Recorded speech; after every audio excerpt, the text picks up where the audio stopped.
Hey everybody, this is JDGaming back today with a new deck profile. This time, Aromages. We have the strategy is something that I picked up actually while I was over in Korea for a vacation. I picked them up in the original OCG printing, the Korean edition, but pretty much had fun with kind of a stun variant using lose one turn.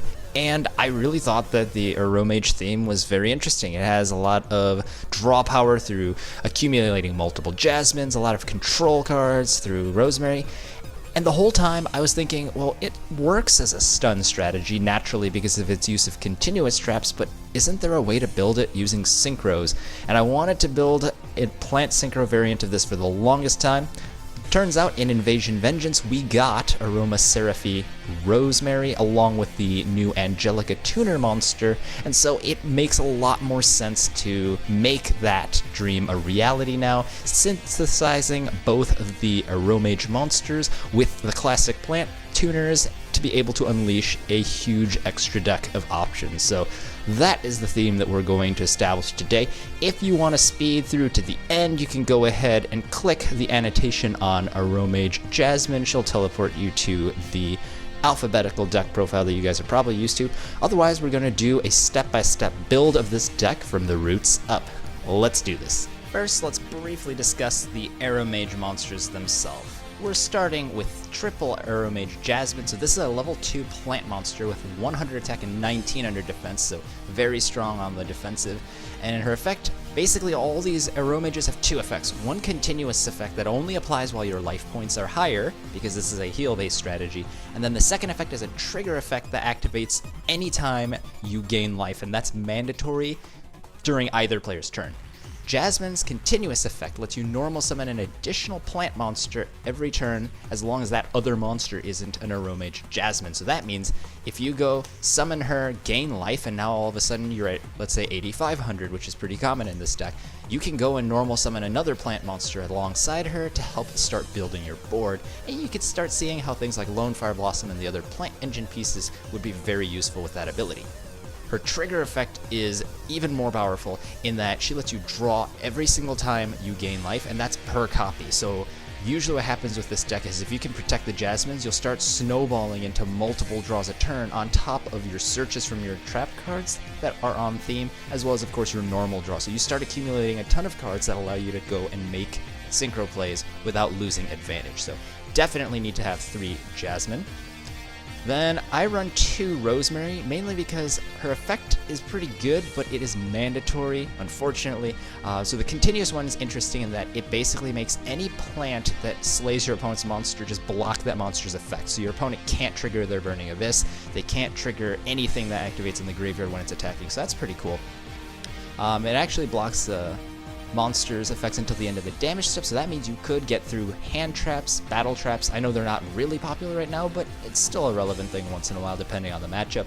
And then gives you a little more blanket coverage. At 1800 attack in a level 4 water, you could use this for a totally awesome play. I chose not to because the extra deck's extremely tight, but she's still very useful as just a solid level 4 synchro fodder, 1800 attack. Again, she's a plant, so you could summon her. And then her trigger effect that I was referring to is that when you gain life, you must target one of your opponents, or any of, rather, the face-up monsters on the field, could be your own, or could be your opponent's, and switch its battle position. So that's actually interesting in that it lets you go and defensively play your opponent to force them into not being able to attack, but you also can just go summon Jasmine. Field spell lets you gain life. So you gain life, you can normal summon this as your second, and then if you can trigger this using your continuous trap the following turn, that'll let you shift Jasmine and draw a card off of the Jasmine. So that puts you at safe 1900 defense, 1800 attack.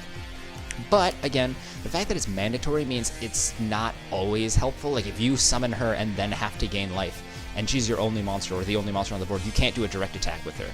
So you'd have to like gain life instead, and we'll go over why that's not necessarily the best thing in the world. But overall, very powerful card. You just have to be careful with how you use her, and things will go your way. 1 Aromage Bergamot, so this is a level 6, it's got 2400, 1800 for its stat line, and its continuous effect is all your plant monsters do piercing damage, which is pretty cool, because this is your main beater of the deck. And then the second ability, the trigger effect, is once per turn if you gain life, it gains 1,000 attack and defense until the end of your opponent's turn. And that gives you a lot of safety because the field spell that I keep referring to lets you gain 500 life and gives all your monsters 500 life attack points to kind of protect yourself with and attack with. So this becomes plus 500 from the field spell, plus 1,000 from its own effect, 3,900 piercing, and then all your other plants pierce as well. So very, very powerful 1 of in this deck for sure. You could consider bumping it to 2, but the reason I played it at 1 is, especially in this deck, you can just lone fire this whenever you want, so it's not necessary to play more than 1. It's very easy to summon it as well using Jasmine, because if you have Jasmine already, normal a plant, and then this becomes your second normal summon, just tribute that plant monster, and you're good to go. Then we're playing, as the last of the 4, 1 Aromage Kananga. So his effect lets you go and first blanket reduce all your opponent's stats by 500, which is pretty good. Essentially makes it a pseudo 1900, which is exactly what Psychic Commander was in Psychic, so I find that kind of interesting that there's such a similar effect to a card I'm familiar with. But then its trigger effect, he lets you go and bounce one of your opponent's spell or traps on the field back to the hand, so that lets you clear annoyances like there's a floodgate on board, or it lets you just go and prevent your opponent from ever getting their Solemn to stay there for the full turn. It lets you interrupt their pendulum scale. Various things can happen with that. I guess your opponent could just rescale things, but like if you have another card set up that can get rid of it, something like an Etruria Beast, you can get rid of it that way. They're interesting enough uses that I think it's worth playing the 1 here. Then, the new card, this tuner is called Aromages Angelica. She's got 0/0, level 1 light tuner, which is very useful. She's also a plant, and she says, during either player's turn, she's a hand trap. You can discard her to target any Aromage from your graveyard. Usually you want one of these two. And you gain life equal to that card's attack, which is awesome because gaining 1,800 or 2,400 life puts you way ahead of your opponent, or lets you catch up from a huge, point where you're falling behind in the game. So very powerful effect. Automatically triggers everything you have on board, which is great, and lets you do that at will. And then if your life is higher while you control any Aromage monster, you can just bring her back to the field, but she gets banished afterwards. So very interesting tuner monster, because now if you have Jasmine and you've used this on the Bergamot, let's say, so you gain 24. Now your life is higher. During your turn, you bring her back for free. Now you can go and synchro for the new on-theme monster, as well as a bunch of others. So very useful card for triggering your effects, and the light plant tuner status makes it very, very powerful, as we'll get to later in this profile.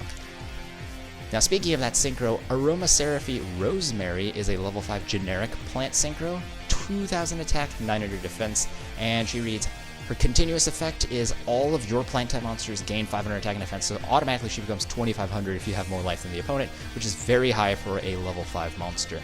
And then on top of that, each time you gain life, you can target any card your opponent controls that's face up and have its effects be negated until the end of the turn. And what that means is you can go and blank monsters, basically get an effect failure on them. You can go and blank floodgates. There are a lot of applications for this card, so definitely cool card to have. I don't really know if this is like the most amazing card in the world, to be honest.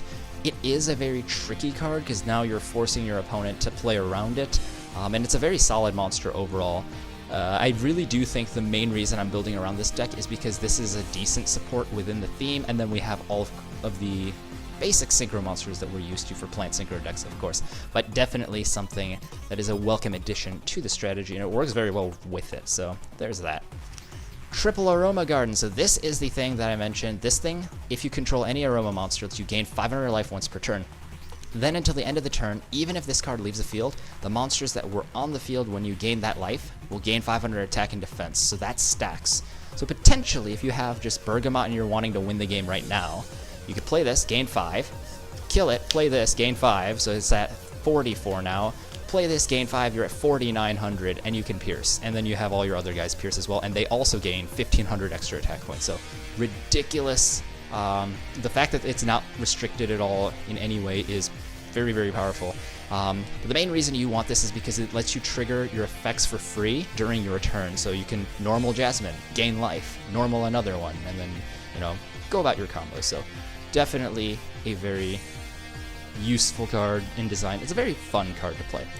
Then in the theme, we're also playing 2 continuous traps, Dried Winds and Humid Winds. So Humid Winds is the main search card of the deck. It rotas for anything. If you pay 1,000 life, any aroma monster goes to your hand. So that's pretty cool.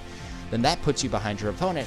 So anytime you're behind your opponent in life, you can gain 500 life points during either turn. You can only use one of these effects per turn, or each of these effects once per turn. So pretty much what you do, a standard opening with this deck would be, you go into Aroma Garden, so you can like get Jasmine, and then you can go heal 5, draw a card. Now you can normal your Rosemary. If you set your Humid Winds behind it, what happens is during your next turn, you can go flip this, search a free card, so you've drawn a card and searched a card for 2 free cards, and then on top of that you go gain 500 life whenever you want. Rosemary lets you switch this to defense, and you draw another card off of the Jasmine, so then you've drawn 3 cards, you've shifted your guys to 19 and 800, or 1800, which is very good, and that's not counting any of the other defenses that you have lined up. So very, very powerful card. Definitely a 3 of, despite the fact that it's a trap and despite the fact that it is a bit slow by design. And then we're running 2 Dried Winds. This I considered cutting to 1. I tried it at 1 and I just decided I need to play this at 2. So what this does is if you gain life, you target a face-up monster your opponent controls and kill it. It's mandatory, so I mean, it's unfortunate that it targets and it destroys, but it still snipes at any time you want because you can use Angelica at will or Humid Winds at will.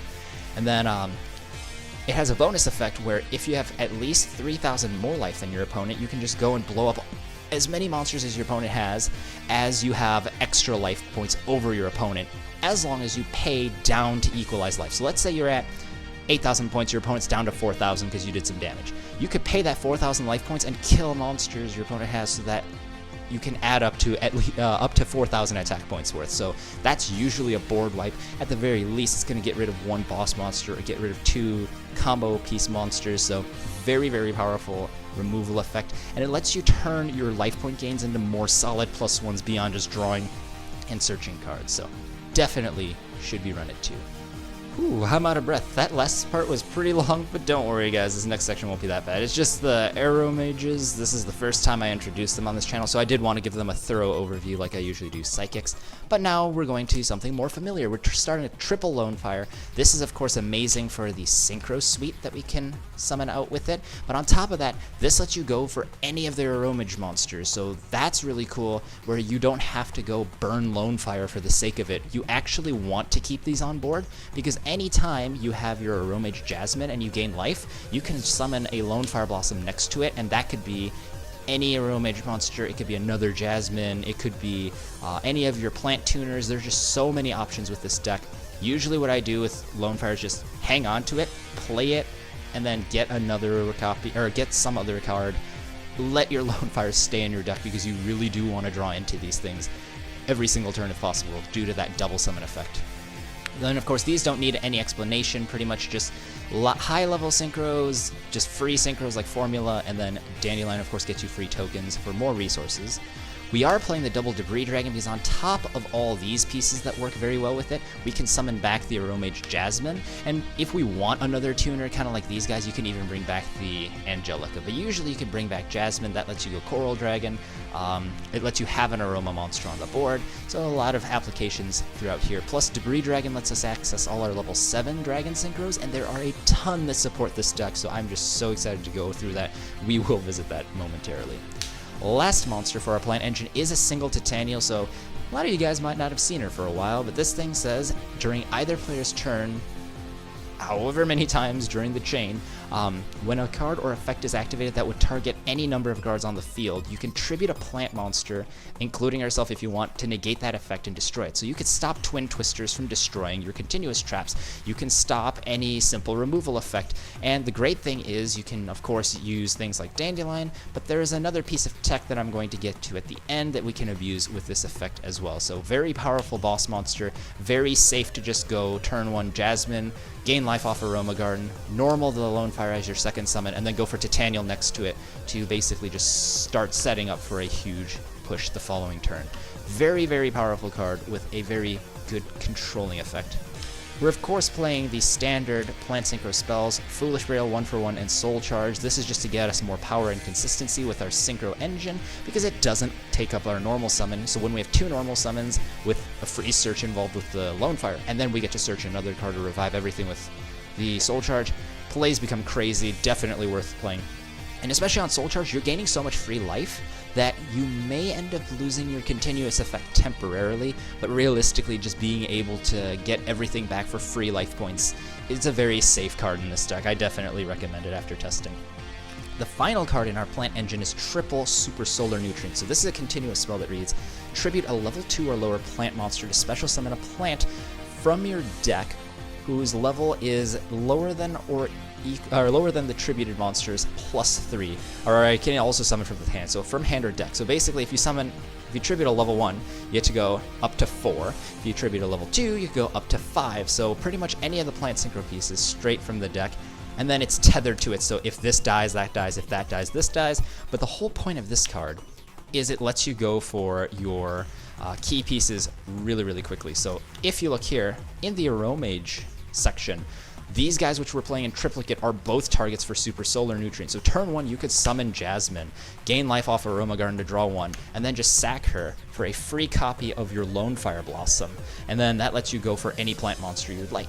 If you have a dead Angelica, because you need an Aromage monster in your grave for this to be live, you could just get rid of it and start your combos using the Super Solar Nutrient.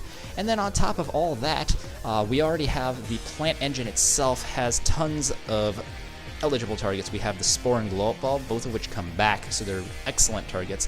And then if you're able to get Dandelion to spawn tokens, you can get rid of those as well. So Super Solar Nutrient in this deck has over 10 targets. It's just so many free things you can do, and it pretty much guarantees you're going to open with Lone Fire Blossom at least a couple times in your match. So very, very powerful card. To finish up our main, I wanted to add a few defensive options. So first, we're playing the full Solemn Brigade. Much like with the Soul Charge I mentioned, you're gaining so much life that these cards are extremely valuable. They're totally free, essentially, especially with Strike. And again, you may temporarily fall behind in continuous effects, but realistically, Kananga is the only one that you care about during your own turn. You don't care about blocking your opponent's monster effects while you attack because you're not attacking. So Rosemary doesn't matter. Jasmine's double normal summon doesn't matter. Bergamot's piercing damage doesn't matter. Kananga's field blanket decrease attack is the only thing that matters. And overall, I'm only playing 1 copy of her, so I don't care that much about that effect. But what I do care about is using the free life points I gain to just block the opponent's plays using the Solemn Strikes and the warning to be able to control their moves.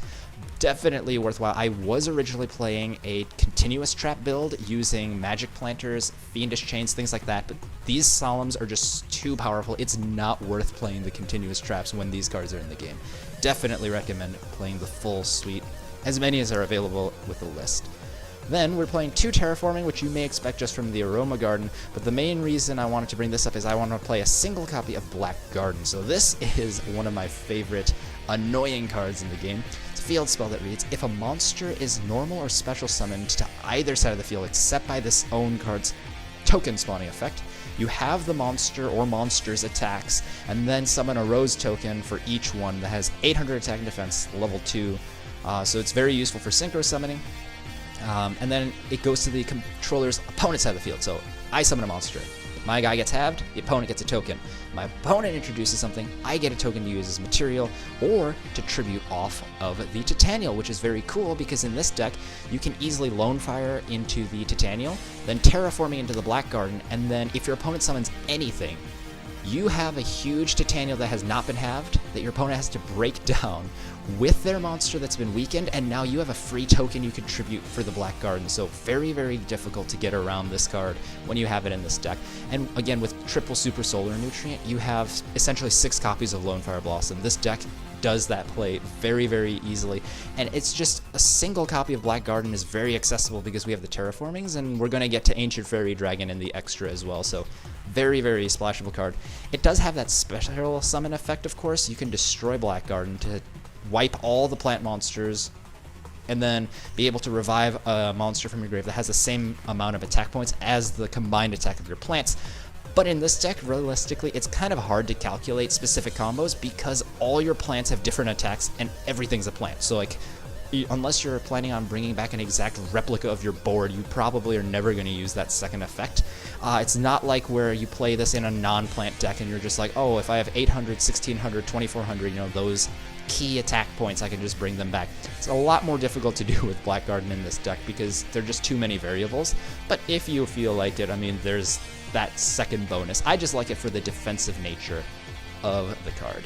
Now it's time to finish up the extra deck. So because of these plant monsters here, we're able to go for a lot of big plays. Of course, Formula Synchron is no stranger to this deck using tokens, but I intentionally only run one Formula Synchron, and the reason is when my Dandelion gets destroyed, tributed, or whatever, I spawn these 2 tokens. Then if I get either of these tuners on the board, I can sync 2 of them in order to go for Formula Synchron. This gets me a free draw, and then I have a non-tuner and a tuner. Usually if it's like Glow Up Bulb, you just bring that back for the second formula, right? But why end up with 2 tuners when you can sync the 2 of these for the level 3 Tatsunoko? Now his effect, a lot of guys don't really realize what this thing does, but it's unaffected by other monsters' effects, and then its effect is you can synchro summon using this card and at least up to 1 monster from your hand on top of what you normally would from the field. So that means this card's insane with the Humid Winds that we have in our deck.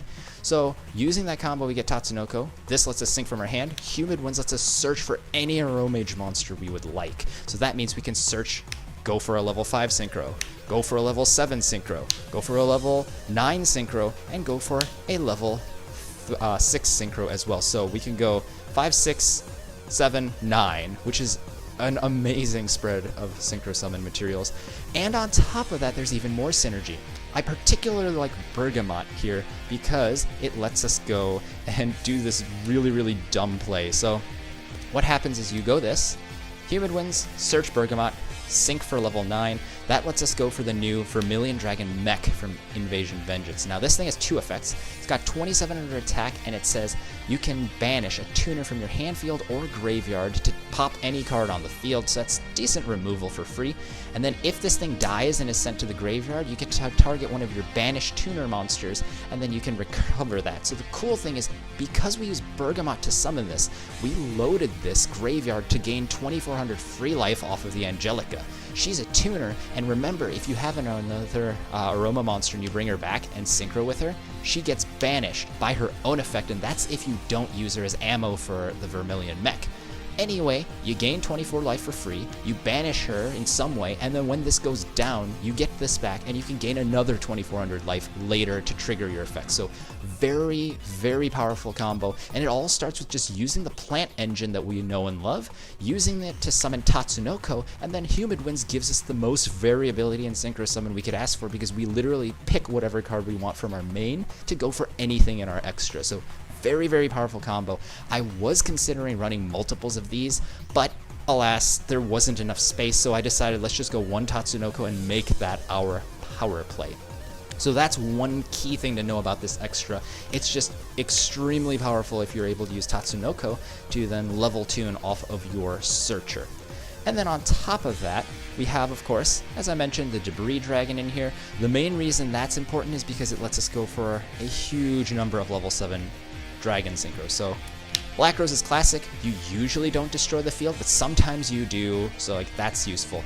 But you do use the game-ending effect to shift a monster to attack position many, many times in this game, especially when you consider the fact that Aromage Rosemary lets you shift battle position, so you can force your opponent into defense, flip it to attack using Black Rose, and then you have over 4,000 damage you can do with just these 2 cards. So insane play you can do here with that.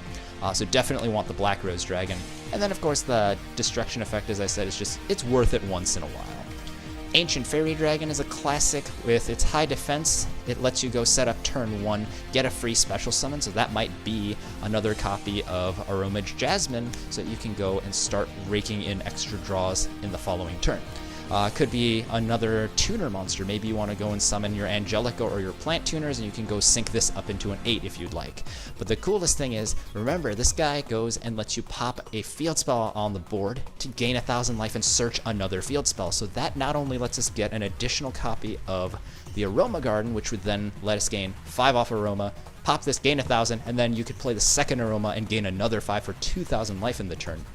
But you can also just fetch your Black Garden. So now we have lots of different ways that we can search this one tech copy, and then you're able to just keep providing fuel for synchro summons and for your Titanial as well. So very, very powerful. I'm so glad Ancient Fairy Dragon is actually justified in this strategy, because I've always wanted to play it, never really had a home. This is definitely a home for it.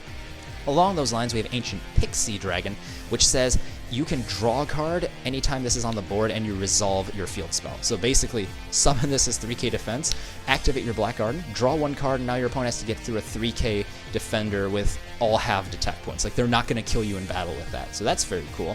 And then if you control if there's a field spell on either side of the field, in this deck, you can just play it on your own. You can kill an attack position monster every turn for free. So easy way to get free pluses, definitely a powerful choice. It's just a supplement to Ancient Fairy in case you don't have monster slots. Like, there is a combo with like Foolish Burial, Debris Dragon, where you can clog your board with tokens, but you can't actually go and summon off of the Ancient Fairy. So what I do then is I go Ancient Pixie Dragon instead. And then probably the coolest card, I love this thing so much. The fact that Angelica is a light monster means if you use it with Bergamot, or you just use any of your level 6 guys, you can actually just turn this, summon this thing, and then this has as much life, or as much attack as its own attack, the 21, plus your surplus over your opponent. So you gain life, you attack some of your opponent's monsters, do extra damage, and then this guy gains all that damage you did as attack, because all the difference becomes extra attack, and you just kill him with it. So one card just OTK out of nowhere really turns all your life point gain into free damage that lets you steal games. And then if it happens to die in battle, it's a huge wall, because you pay 1,000 life points and it comes back. And again, in this deck, 1,000 is nothing. You can gain that back very easily, even more so with Angelica in the card pool as well. So there are our 4 level 7 dragons. And then just to flesh out the extra a bit, we have a Hastra at 4. Mainly, I play this because I liked the non-tuner status of it. 23 is pretty solid for a level 4 monster, and then its ability lets you go and blank an opponent's monster and potentially steal it. Still looking for a good way to steal the monster, but with no Scrap Dragon in this deck, that's just more of an insurance policy. You could just blank your opponent's monster is the way I think of it. It's a fiendish chain. We have double Aromaseraphy Rosemary, already mentioned this card, and on top of that, Hyper Librarian, because with Plant Synchro and with the ability for even Angelica to come back as a free tuner monster, this deck really does love its free draws, lets you go and play that. Wish I could fit Quasar, but I really can't. Level 6, we're playing Coral Dragon because he's a dragon that lets you go and make Debris Dragon and Jasmine into something useful. So that's the main reason it's in here. I considered playing a non-tuner 6, but really, I mean, you can go Bergamot at any time. You could turn that into the Ancient Sacred Wyvern. So I thought free removal, draw one card, solid choice. For our 8s, we are running one Cyframe Lord Omega because he's pretty much amazing on his own. And then on top of that, we are running a dragon for the Debris Dragon. So we're running a Stardust Spark. I originally wanted Stardust, but there are games when I summon this thing turn 1 or an equivalent and it dies because I can't do anything else. Like, Omega's okay, but like if you leave yourself with an open field, you could die because of that. Because I wanted to just go Stardust Spark. And then this also has the ability, unlike Omega, to go and protect pieces of your board. So your opponent's Twin Twisters, and especially MSTs, will start fizzling out, which is amazing because then it lets you get extra advantage off your Dried Winds and your Humid Winds and your Aroma Garden. And then last but not least, our second level 9 is a Trishula. You know, when you have Debris Dragon and Dandy in this deck, you can go Trishula very easily. And then this deck also has just a bunch of plant monsters that are non-Plant Synchro cards. Like the Aromages are all plants. You can easily manipulate those with Lone Fire, bring out a Trishula. Sometimes you can formula and do it during the opponent's turn, which is pretty darn cool. So that is our 15 card extra. If you watched the video in its entirety, thanks. Hopefully you guys enjoyed watching the profile as much as I did putting the deck together. Let's do this. So first we have 1 Aromage Bergamot, 1 Kananga, 3 Jasmine, 2 Rosemary, and 3 of the new Aromaseraphy Angelica, 1 Dandelion, double Debris, Glow Up Bulb, triple Lone Fire, Spore, and a single Titanial, Princess of Camellias. For spells, we have 3 Aroma Garden, 1 Black Garden, a Foolish Burial and a 1-for-1, a Soul Charge, and then triple Super Solar Nutrient, and double Terraforming. And then for traps, we run 2 Dried Winds, 3 Humid Winds, 3 Solemn Strike, and 1 Solemn Warning for a 40-card main deck. Then the extras, all synchros this time around. We have one Formula Synchron at level 2, a Tatsunoko at 3, Old Entity Haster at 4, double Aromaseraphy Rosemary, one Hyper Librarian, so those are the 5s. We have Coral Dragon at 6, lots of 7s, an Ancient Fairy Dragon, Ancient Pixie Dragon, Ancient Sacred Wyvern, and Black Rose Dragon. And then for 8s, we have Cyframe Lord Omega and Stardust Spark Dragon. 9, we have the mighty Trishula, as well as the new Vermilion Dragon mech. So very interesting strategy. It was a lot of fun putting this together because it has a lot of really weird combos that you'll just stumble into as you play the deck. Different combinations, different searches can yield different results, and so it gives you a lot of play options and keeps things fresh as you would expect aromatherapy to be. But if you have any questions on specific cards, don't forget to check out the rest of the video in the earlier section if you skipped over here. There's a good chance I will have mentioned some of that. And then if you still have questions, feel free to leave them down below. If you like the video, please be sure to give it a like so that we can spread it to as many people who may enjoy it as well. And if you really enjoyed what you see today, then I invite you guys to subscribe to JD Gaming for more regular Yu-Gi-Oh updates. Thanks guys, this is JD Gaming. Hope you guys enjoyed, and I'll see you guys next time.